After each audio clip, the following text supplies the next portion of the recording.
عليكم، كي دايرين؟ لاباس؟ كي درتو مع الصحيحه؟ مزيان، نتمنى تكونوا ديما بخير وعلى خير. جيتكم في فيديو جديد، بغيت نشارك معكم الطريقه ديال المروزيه اللي تنصاوب بها لوليداتي في الدار.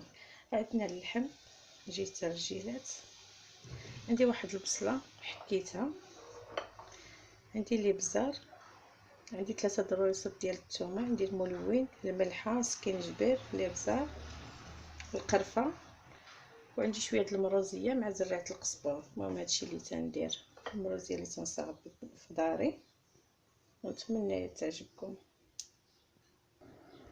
هما نحطوا اللحيمات،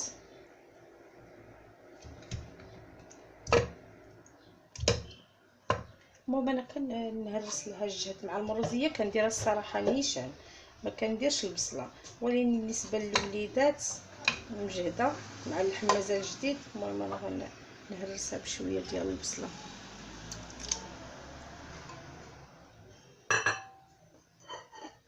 هما ديال الطريقه اللي غندير شاركتها معكم.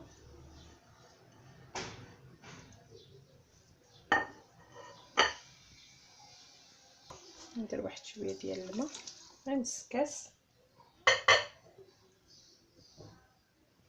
وغندير الزيت، غنزيد لها شويه الزيت البلديه،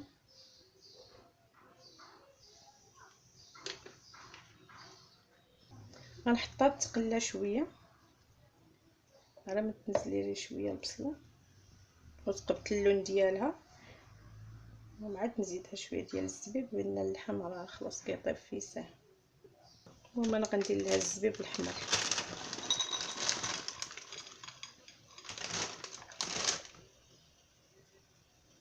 عندي البيض ولكن ندير الاحمر حسن. المهم راه غنرطبو شويه،